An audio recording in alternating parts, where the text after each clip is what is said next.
Yes, sir. What's up, everybody? Welcome back to the run with me, Manny Wilson, all the way from Detroit to Chicago to your speakers and headphones. I appreciate you tuning in to the first interactive sports podcast, a community that makes sure your voice is heard. So if you hear something you agree with, you disagree with, you like or you dislike, go ahead, shoot us a quick take on the voicemail line 219-413-9405. And of course, we'll play your take back on our next episode. And then shout out to SeatGeek for sponsoring this episode. Get $20 off your first ticket purchase when you use the promo code TheRunPodcast. Now, this code can only be applied for first-time users on the mobile app or website. So I don't know about you, but you got to go see some of these baseball games. It's rolling strong right now. The season is in full effect, and my Tigers are still dominant. And, hey, man, we are the hottest team in baseball, but yeah, go check those games out. Also, we got some news coming up later about the Chicago team in baseball, so we'll break down that in just a sec. But first and foremost, the most important thing that done probably happened today is Aaron Rodgers done found a landing spot in the NFL. He signed with the Pittsburgh Steelers on a one-year deal. Just crazy. I kind of figured it was going to be the Steelers at this point. They're the only team left that desperately needs a quarterback. So I kind of figured it was going to be a Steelers type of move to sign Aaron Rodgers. It was just a matter of when it's actually going to happen. And initially when I seen this deal go through, I'm like, all right, so Steelers, they kind of passed on Shedeur Sanders. They passed on Dart. They passed on a lot of other quarterbacks in the draft pretty much for Aaron Rodgers. And it solidified it, as we clearly seen how the draft played out. However, with Aaron Rodgers coming over here to Pittsburgh and joining, all I can think of is for everyone who is excited and kind of making a huge deal out of this Aaron Rodgers signing with the Pittsburgh Steelers, just prepare yourself, man. Hey, Aaron Rodgers and the Pittsburgh Steelers, all the fans there, get ready for another immaculate 8-8 season, 9-8 season with the first round exit. That's all I can say. Prepare yourselves for it now. Brace for it now, because the Steelers, with or without Aaron Rodgers, is only going to get above 500 at best. And the bigger issue of it all is Mike Tomlin. Now, of course, they've said Mike Tomlin is the reason that Aaron Rodgers felt comfortable enough to go to the Steelers. But Mike Tomlin is also going to be the reason that the Steelers go 9-8 and lose in the first round, as they've been doing the past however many years. So I think of this situation. You bring in Aaron Rodgers, a guy who's established. We know who he is from what he's done in his career. But I'm afraid that all of the great days, the heydays of Aaron Rodgers is over at this point. Like, I'm convinced that it's over.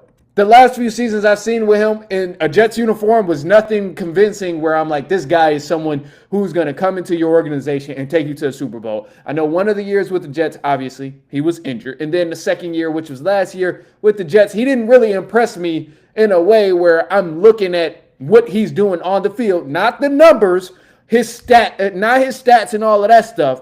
Aaron Rodgers, his stats look whatever. It's a throwing league, it's a passing league. The stats are going to be up there and the numbers are going to be up there. But Aaron Rodgers did nothing in a Jets uniform last year that makes me go, look at that throw there. That's amazing. This dude he's still got it. He's still a Super Bowl contending quarterback. Nothing I've seen from Aaron Rodgers last year convinced me that he's going to take any team to the Super Bowl with the way he's throwing the ball. He had noodle arms last year. There was multiple times where I seen Aaron Rodgers throw the ball behind receivers, not throw it further enough or far enough. Like, I seen this dude fail at throwing the ball multiple times. And again, not like the statistics of everything, more so the eye test. When you go back there and you watch Aaron Rodgers games and you see everything he did last season, the turnovers were awful, bad. The throws, yes, he had some good throws where it looked like, okay, this dude still got it. But still got it isn't going to get you to the Super Bowl and win. When you got to play a Ravens defense, I ain't going to say Bengals defense, but you got to play a Ravens defense, a Steelers, and a Browns defense multiple times throughout the year, good enough ain't gonna get it done. A quarterback that looks like he still got it a little bit ain't going to get it done. So Aaron Rodgers and the Pittsburgh Steelers prepare to go 9-8 and prepare to see a lot of drama, because it's not going to be a good thing. And I think this is probably going to be the tipping point that actually gets Mike Tomlin fired, as I thought he should have been last year. But I think this is what's gonna be it right now, because Aaron Rodgers, he just hasn't been convincing over the years. And then now you got to play some tough defenses. You're in an elite conference at the AFC North, so it's going to get nasty over there. And for the Pittsburgh Steelers, I need to have a word with the Steelers, man, because I genuinely believe. So for the Steelers, trying to make sense of why they signed Aaron Rodgers, I'm struggling. Because from what only thing I can think of with the Steelers right now is like, all right, the Steelers is the one guy or girl who's like, I can make them different. I can change this person. They're not completely bad. Yeah, I know they cheated 7 times in their past relationships, but they won't do that with me. This is what the Steelers look like right now. They look like that desperate person that's like, no, I can change them. I can make him different. I can make this person way different than what they was. I see the good in them. That's what the Steelers look like right now. Taylor Swift has a song. It's called I Can Fix Them. No, really, I can. That's the Pittsburgh Steelers. I can fix them. No, really, I can. When in reality, we all know how that situation plays out. He cheated on 7 other girls before you. He's going to cheat on you too. I'm sorry. Now, people can change, but when the behavior is not adding up and things aren't really like making sense of those signals that's changing, then it's kind of clear that it ain't going to really be, anything different. And with Aaron Rodgers in the last few years that he's played in the NFL, he's been drama. And also his play has been on the decline year after year. So now him going to the Steelers, an organization who thinks all of a sudden they can fix him, hell no, it's not happening.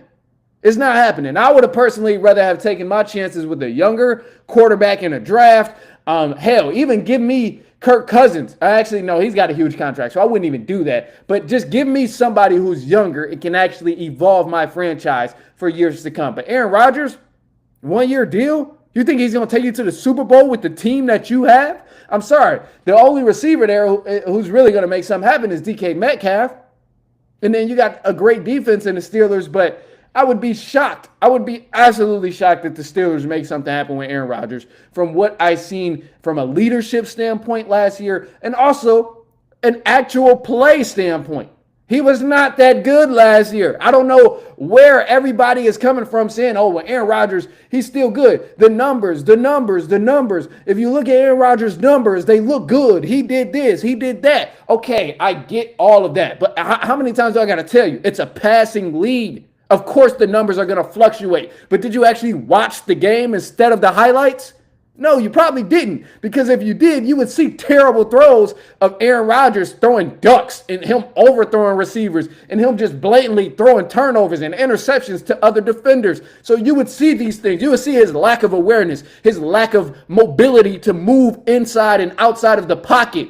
So you would see all these things if you just watched the actual game and not the highlights. But the numbers, yes, they do look good from Aaron Rodgers.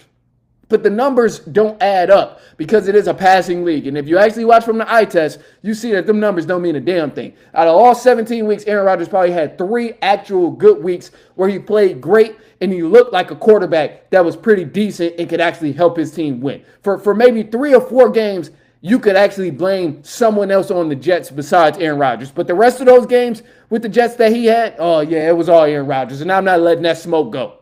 It was all Aaron Rodgers' fault. Because if you watch what he did in those games, he played awful. So now he's going into the AFC North, which is about to be crazy. Super excited about it. But he got Ravens, got the Bengals, and the Browns. Crazy division. And honestly, I don't know if it's going to be tough, man. Steelers are still going to probably be very, very reliant on their defense at the end of the day. And I think that's what it's going to come down to is like how good can the Steelers defense help out Aaron Rodgers. Now, I would love to see Aaron Rodgers succeed. I'm not going to sit here and just be on a hate train. Aaron Rodgers has always been one of my favorite quarterbacks, but the trajectory that he's been on in the past few seasons is nothing good. It has not been a good look because his play has been on a steady decline year after year after year. And then the injury didn't help, of course. But this is a guy who's in his 40s, and yeah, I don't think I'm not convinced that he's going to win you a Super Bowl in 1 year. He doesn't have the pieces around him to do it. And then obviously he's been hurt over the past few years. So it's going to be rough, but it'll be interesting to see Aaron Rodgers over in the AFC North now. Excited about it nonetheless, but we'll see, man. I don't know. We'll see. Anyway, look, don't go anywhere because we got some news coming up. And before we jump to the news, I got to let you know, man, shoot us a quick take, 219-413-9405. Leave a message on the voicemail call. Let us know what you think about the Aaron Rodgers thing and him signing with the Pittsburgh Steelers and all of that stuff. And maybe even if it's unrelated to Aaron Rodgers, anything that's going on in sports, go ahead, shoot us a quick take. But anyway, look, we got some news coming up, some more things to talk about. So don't go anywhere. It's halftime. We'll be right back.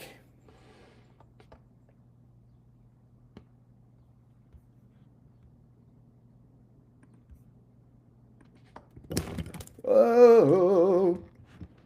Whoa. The behind the scenes. I done messed up my setup, man. All right, we good. Don't trip out there. Don't trip. We good out there. We good. All right, cool. All right, let's do it. So we're gonna jump into some news, man. A lot of this news is just coming from. Can't even hear me. I'm over here. I've been talking the whole time, and you guys can't even hear me. But no, a lot of the news is coming from a lot of latest level reports. We got some basketball, some football, some stuff. As soon as I can pull it up, then the sooner we'll get started. But typically, this is where we play ads and stuff during the actual podcast episode. If you listen on Spotify or whatever. But right now, I can't find my password, so that's what we're doing. That's where we are right now, apparently. But I got it. So I'm back and I'm better. Call me Bryson Tiller. And then, boom. I would share my screen, but maybe, nah, I ain't gonna do it. It's just gonna be unnecessary. There's gonna be a lot of unnecessary stuff. All right, cool. Let's jump into it, man. We got the news. So here's how we start the news.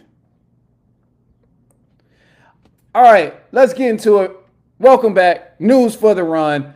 We got this for you. So let's start off, man. In the NBA, the New York Knicks got eliminated.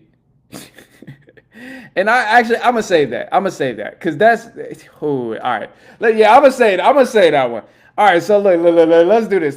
Then. How about that? All right, news for the run. Let's get into it. Starting off with the NBA. The playoffs are here. Obviously, the NBA Finals are here. I'm super excited about this matchup. Indiana Pacers versus Oklahoma City Thunder. I think it's going to be a showdown. Game 1 happens tonight, so I'm loving this matchup. Excited for it. And I'm stand on the side of anybody who claims like, oh, this is a small, boring market, two small cities, Indiana, Oklahoma. I'm going to stand on it of, look, if you really don't like the teams that's in the finals right now, you probably don't like basketball as much as you think, because these teams play phenomenal basketball, and I cannot wait to watch.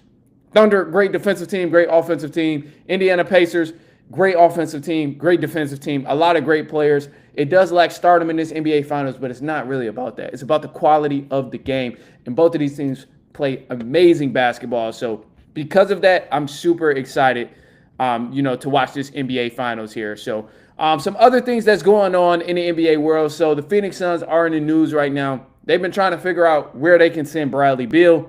But at this point, reports are coming out from Amico, and he's saying the Suns 100% do not want Bradley Beal back with the Phoenix Suns. So as most people expected, he's not coming back to the Suns. Now, there's also been some rumors of the Suns trying to get in some trade talks to send Bradley Beal, Kevin Durant over to New York. Apparently, New York does not want any parts of that type of deal either. But we'll continue to see how it unfolds for the Phoenix Suns and all of this. However, if you're just tuning in to the segment, then you know that Steelers, they grabbed Aaron Rodgers as their quarterback. They signed him to a 1-year deal. So now Aaron Rodgers, he'll be part of the Steeler Nation, and he'll be over in the AFC North. Get to play against the Ravens, Browns, Bengals, some heavy competition over there. And then even more interesting, week 1, the Steelers will play the New York Jets at MetLife. So it'll be insane to watch. Justin Fields is also the quarterback, a guy that Aaron Rodgers has played a couple times in his career when he was with the Green Bay Packers, and Justin Fields was with the Chicago Bears. So it'll be exciting to see there. Also, too, some things going on in the baseball world. This is huge Chicago news, as a matter of fact. This is like probably this is just as big as the finals for a lot of Chicago fans, especially if you're a White Sox fan. So apparently the owner, Reinsdorf, he agreed to sell a chunk of the team, the White Sox, to the Ishba family. So Justin Ishba, he also is co-owner of the Phoenix Suns. Now, I don't know if a lot of people are going to be happy about the owner, but just know that people have been dying and begging for the Sox to sell forever. And now he finally sold a chunk of the team. So Reinsdorf, he remains in control until at least 2029, but he'll have the option to sell to the Ishba family through 2033. So, yeah, it's going to be epic, man. I'm super excited for the White Sox. Like, this is what people have been dying for, especially on the South Side. Like, White Sox fans love that. I'm sure they're super excited about this. So I got to share that news. And then maybe at some point, the Sox can stop being so damn cheap. I feel like, there's multiple times where they have good players and they have a lot of guys with potential, but the development isn't there. They don't pay guys to come to Chicago. They don't pay guys to stay in Chicago if they have a good season. We always lose them to the Phillies. We lose them to the Mets. We lose them to the Yankees, the Dodgers, all these teams who are always willing to spend money. So, this could be a new change for the Chicago White Sox where maybe they start to evolve to another dominant team or the dominant team in Chicago again. Now, the Bears or the Cubs are pretty good right now. So, I got to chill out a little bit. But this is huge for the White Sox that finally ownership is kind of making some changes in terms of being less greedy and selling the team. And then maybe they even move to the riverfront where they've been talking about over in River West or something like that. So excited about this, man. This is dope news for any White Sox fans who are in the game. And then also, too, man, the New York Knicks. Oh, this was crazy. So the New York Knicks, they fired head coach Thibs. And this is the first Eastern Conference Finals that the Knicks advanced to in 25 years. Thanks to Coach Thibs. And also the Knicks hadn't seen the playoffs in 7 years prior to Coach Thibs in 2013. But yet somehow they still decided to fire him, which I can't wrap my head around. So for me, seeing this happen, man, I initially thought, like, this is a huge mistake for the Knicks. I mean, this is a guy you brought in 2020, and he's helped the Knicks just thrive back to New York basketball. He helped bring an identity back to New York basketball, and he gave the New York Knicks culture again in the basketball world. So it's like, to me, firing a guy like Thibs when he has a 56 win percentage in the past 5 years with the New York Knicks, when he's been to 4 out of 5 playoff appearances in the last 5 years, like, to me, it makes zero sense. And initially, I'm thinking, well, there's no loyalty at all toward this guy because, I mean, he's been here and he's been active. He's been making things happen for New York basketball, and ultimately, this is how you repay him. So it kind of feeds into that narrative of no matter what you do as a head coach in the NBA, for some reason, it always goes back to you and being your fault. We've seen this with Bickerstaff and the Cleveland Cavaliers the past few years. Cleveland fans swore it was J.B. Bickerstaff of why they couldn't win in the playoffs. They swore Bickerstaff was the main reason and the main cause of them falling short every single year in the playoffs. But yet they fired him, get a new coach. He wins Coach of the Year, and then they still fall short. And this was probably even more sad than when Bickerstaff was their head coach. So now the New York Knicks kind of following these footsteps. Coach Thibs, who obviously was doing a pretty good job since he's been in New York, only missed the playoffs one time since he's been there. And now the Knicks have to try and find somebody to fill in his shoes. When are teams going to realize that this pattern of firing a guy who's having success for your team is not a good pattern? Coaches are getting blamed for things they should not. Like, because you can't be mad at Thibs that Karl Anthony Towns don't want to play no damn defense. You can't be mad at Thibs that he's taking these wild shots and that players aren't giving efforts that they're supposed to give. Like, you can't be mad at the coach for every single thing that's not their fault.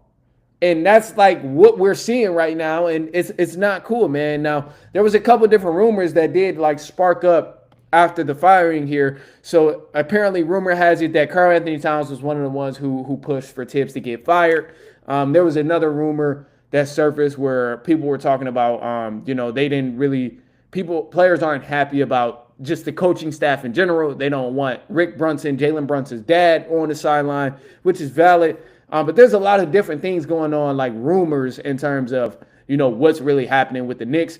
But I think above all, the thing that's concerning to me, and the one rumor that I probably believe out of all of this stuff about Thibs getting fired, is the fact that Karl Anthony Towns and some of the players probably did push for him getting fired at some point during the season. Because I don't know if you've seen it yet, but the way these dudes was balling in the club after getting eliminated, oh man, that tells me they were ready to go home. They were tired of playing the playoffs. They were tired of getting prepared for a new game every single night. They were ready to go home. Literally just, I think it was one night after getting eliminated, they were in the club popping bottles, cheesing, everybody having a good time. It's the off season. Woo woo, like, hey, let's party up, flick up, all of this stuff.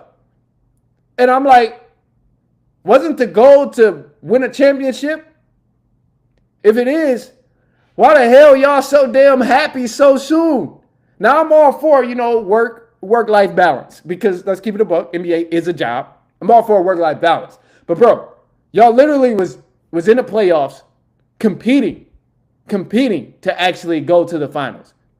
Like, it didn't bother you a little bit the way y'all went out and lost to the Indiana Pacers team that people were saying overrated and all of this stuff. Like, they ain't bother. This is supposed to be kind of a rival and everything too. And they ain't bother you at all. Y'all in the club popping bottles, having a good time. Like, it rubs me the wrong way. And that's the only reason why I kind of can feed into the whole belief of, all right, maybe the players didn't really want Thibs to continue to be head coach. Maybe because they lost somebody who knew something where they like, all right, Thibs is out of here. He's out of here. We ain't got to worry about him no more. Because that's the only valid excuse I can think of. And then I know that the thing, too, with Jalen Brunson's dad, where that's been a whole conversation. And that narrative of Jalen Brunson's dad, I always thought that was like, a little weird. And it's not weird in the sense of, oh, he's coaching his son. That's normal, completely fine. I'm fine with Jalen Brunson and his father, being on the sidelines together. But I think it was a little weird in the way of the authority that he's had. Like, because he was always on the sideline and he's kind of a big part of the player rotations. Like, it just makes it, I don't know what it is, man, but it kind of rubs me the wrong way. It rubs me the wrong way a little bit of just feeling like, all right, well, DiVincenzo ain't doing his job. He ain't out here getting 30 like my kid.